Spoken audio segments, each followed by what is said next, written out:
So today, my talk title is it time to repot?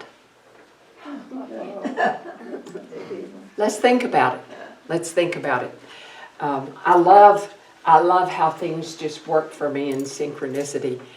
I guess a couple of weeks ago, some friends of mine called, and they are slowly downsizing so that they can sell their home way out near Canyon Lake and move into town where it's a little more feasible because it's closer to doctors. As time goes by, those things come to us.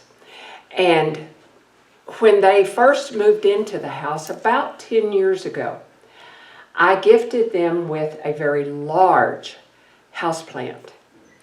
And their phone call was to see if I wanted to take the plant or did I want them to just toss it.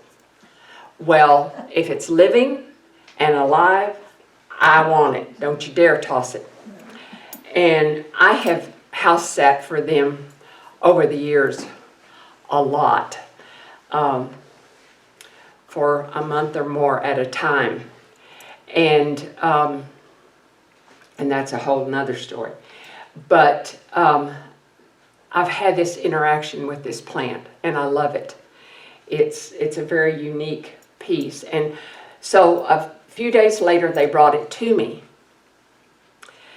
And Bill said, "It's still in the original pot." And I said, "Yes, I see." Yes, I see. It's still in the plastic pot from the nursery. I think it's time to repot it. And I did my homework on how to safely repot a Fabian Aurelia, which is in the world of plants, Fabian Aurelia stump. And I'm going, okay, stump, that's interesting. But the more I learned, the more I understood. And the more I look at the plant, the more I understand. So my object in doing all of this is to help it to not only survive, but to thrive. And as I said a minute ago, synchronicity is a real big piece in my life. It works every day. It's just amazing. So a day or two after Fabian arrived at my house, I was reading Science of Mind, as I do every day. And everything is written this month by Reverend Dr. Dennis Merritt Jones. And he had the title for that day was, "Is it time to repot?" I thought, really? Really? And as I look at my own life, I can see how important repotting myself and letting go of some things is very important in my life. I've known for years that when we stop growing physically, emotionally, or spiritually, we begin to die. Well, I don't know about you, but I'm not ready yet. I still have things to do. And as we're moving into fall, the leaves are falling, the days are getting shorter, and it is getting somewhat cooler. We're not there yet, but it's getting cooler.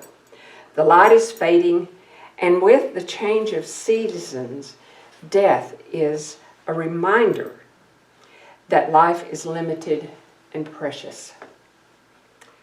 I ask myself, am I using it well? Am I happy? Have I discovered what it means to develop a heart of loving kindness? Those seem to be three very important questions. And today I encourage you to ask yourself those 3 questions. Are you living your life? Are you using your life that is limited and precious well? Are you happy? Have you discovered the means to develop a heart of loving kindness? And a lot of those questions we would just answer rotely, well, yeah. But I want you to think about them deeply, seriously. Charles Fillmore, the co-founder of Unity, identified 12 aspects of God that he describes in detail in his book, The 12 Powers of Man. All of you are very familiar with those. And he put it all together with the months of the year and assigned each power a disciple along with a color to represent it. The month of November is the month that, according to Charles Fillmore, is when we embrace renunciation and elimination. It's represented by Thaddeus. And I was really curious, somebody throws something at me, a word or a name, and I have to go look. I have to dig. And Thaddeus metaphysically means of the heart, large-hearted, warm-hearted, courageous.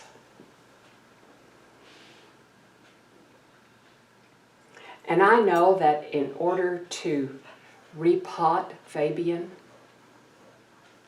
and tend to its needs, I have to be courageous. I have to have loving kindness in order to help it survive and thrive.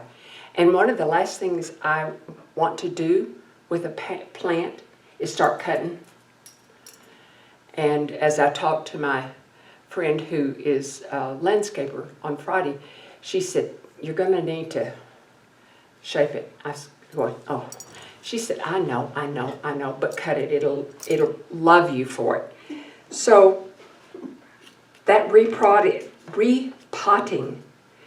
process continues as I look at Thaddeus. Is necessary one learn to let go of thoughts, conditions, and substances in consciousness, body, and affairs when they have served their purpose and one no longer needs them. It's like those branches that need to go away. That plant does not need them anymore.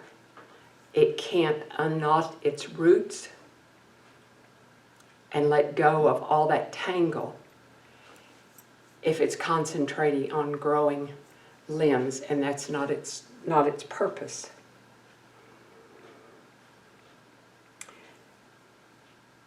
It is that one should lay hold of what is necessary here. What am I holding on to that keeps me from being the complete expression of God that I came here to be? I did exactly what I thought I had done. That's okay.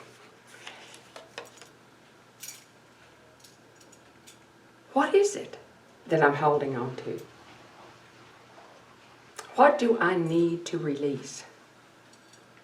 What are the old beliefs that no longer serve me that I need to let go of? Where am I root bound in my life? With my Fabian, it's because the roots have become so bound that there's no place left for them to expand. And that's where we need to be in our lives. Aware of where we need to expand, to be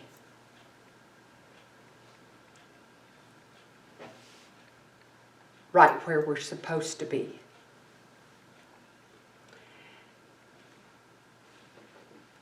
And I know that if I don't repot the Fabian, it will die. The universal imperative is grow or die, which infers that when living things quit growing, they begin to wither and die. That's not only true for my Fabian or the potted plant on your kitchen windowsill. It's true for each one of us. Because if we quit growing, if we quit expanding, we begin to wither and die.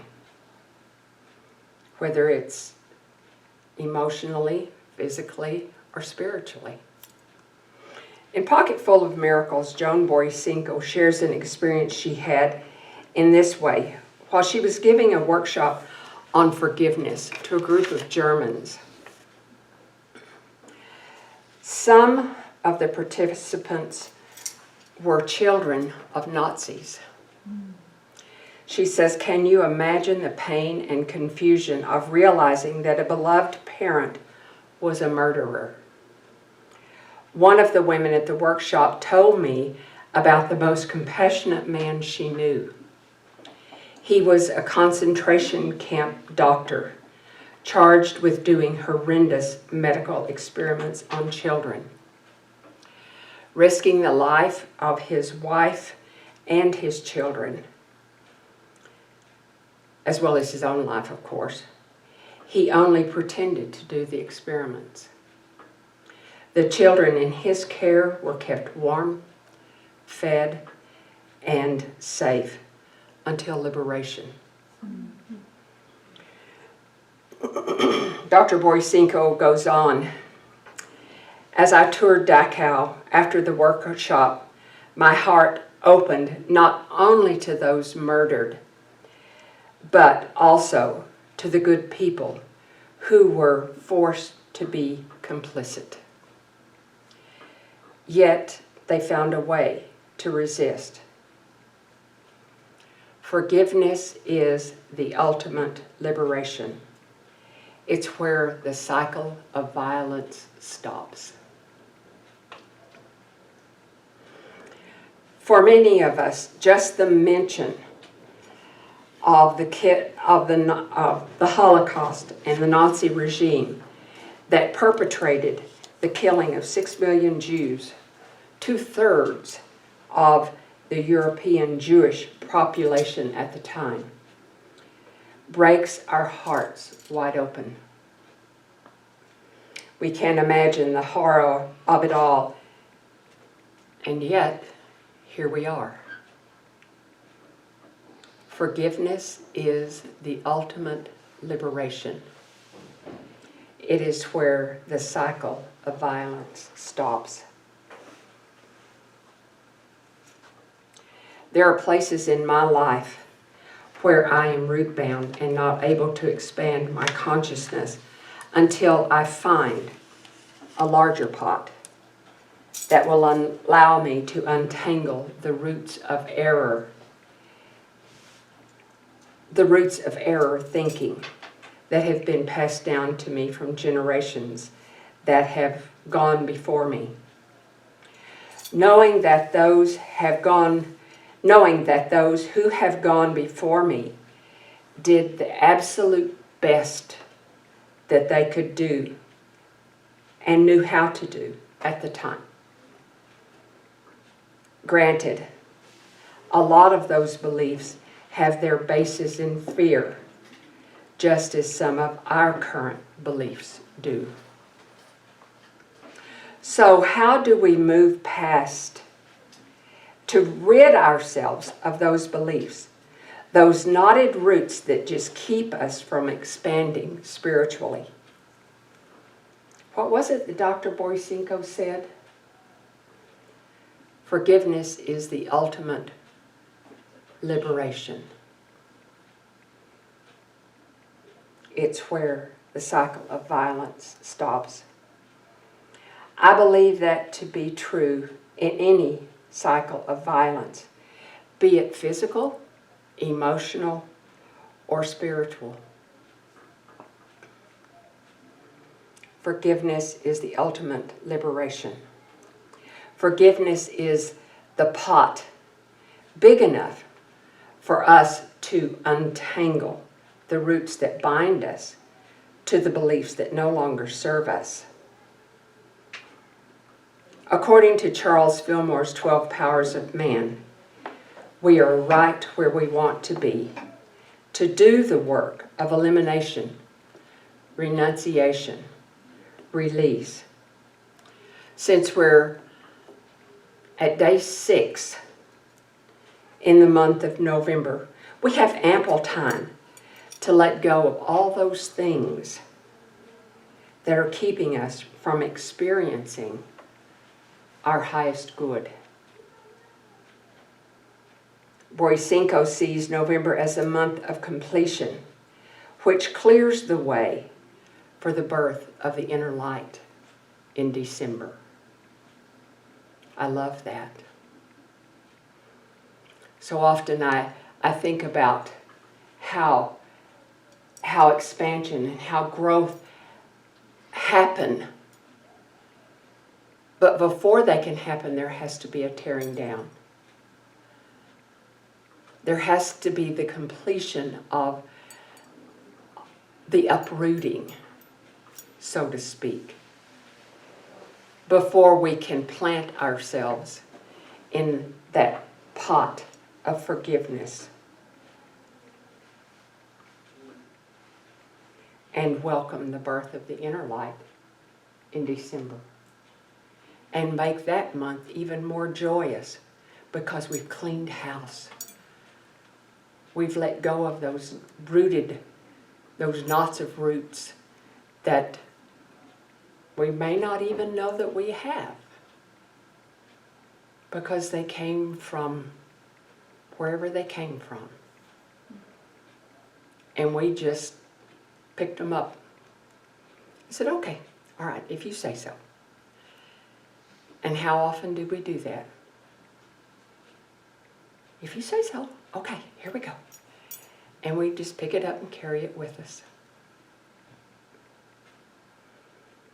I ask you to join me in the rest of this month ahead of us as we prepare to give thanks for everything that is in our lives, as well as life itself.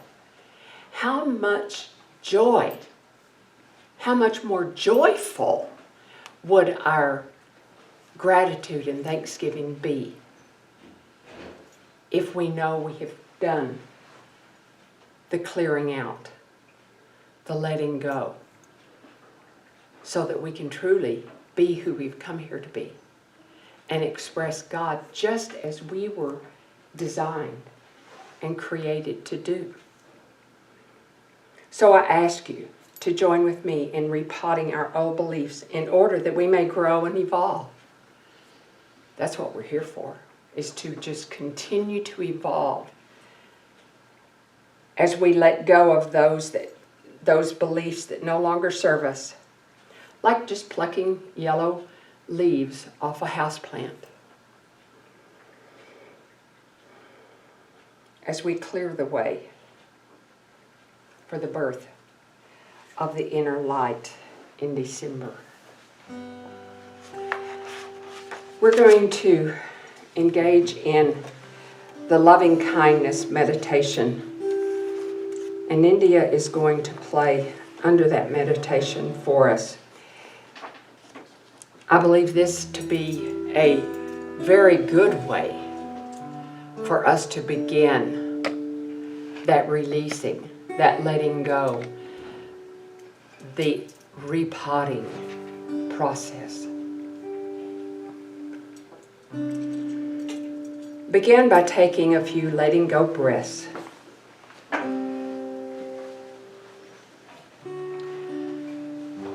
And if it's comfortable, just close your eyes.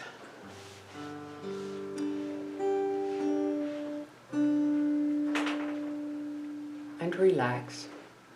Let the chair that you're sitting in support you.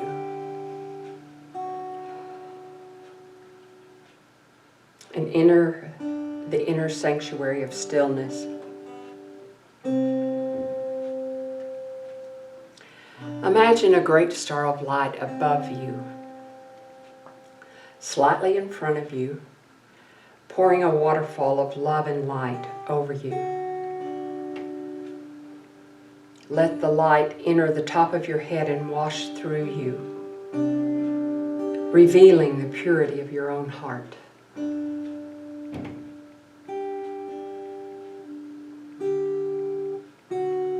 And as you do so,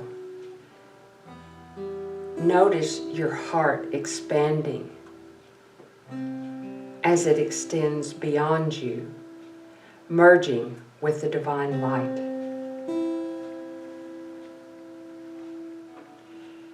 See yourself totally enclosed in an egg of light.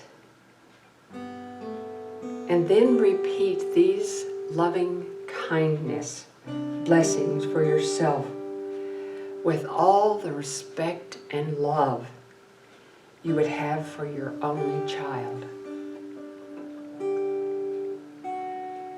May I be at peace.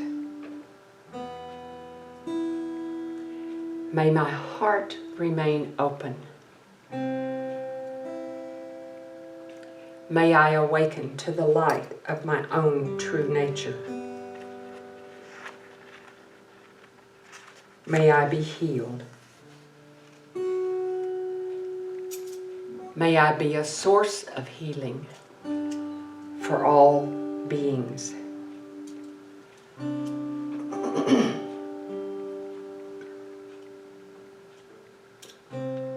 Next,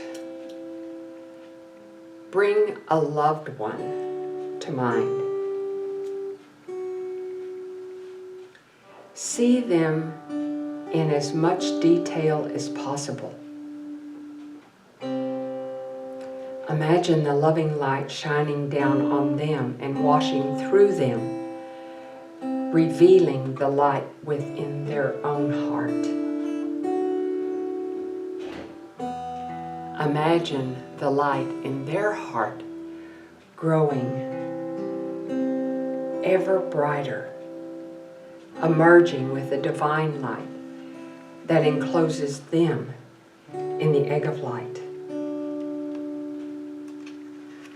Then bless them. May you be at peace. May your heart remain open. May you awaken to the light of your own true nature. May you be healed. May you be a source of healing for all beings.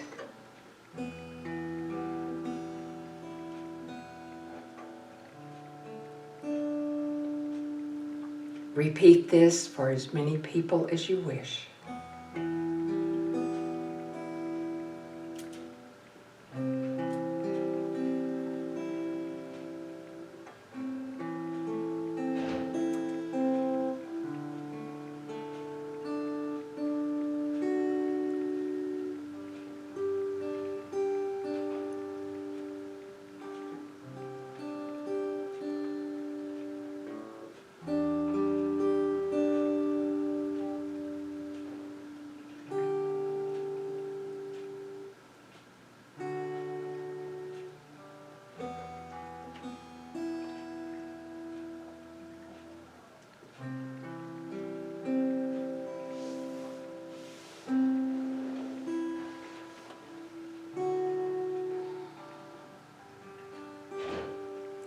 Next, think of a person whom you hold in judgment and to whom you're ready to begin extending forgiveness.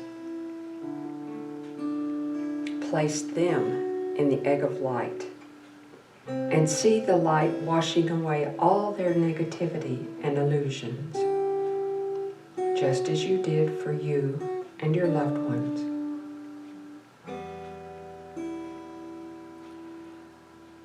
Bless them. May you be at peace. May your heart remain open.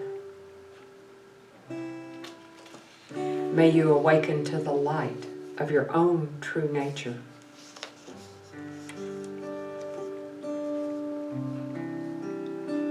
May you be healed. May you be a source of healing for all beings.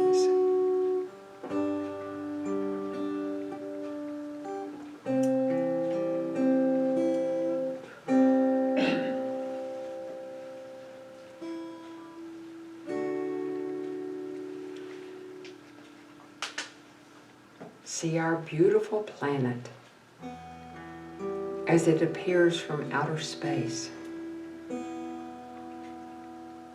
A delicate jewel hanging in the starry vastness. Imagine the earth surrounded by light. The green continents, the blue waters, the white polar caps, the two-leggeds and the four-leggeds, the fish that swim and the birds that fly. Earth is a place of opposites, of day and night, good and evil, male and female. Be spacious enough to hold it all as you offer these blessings.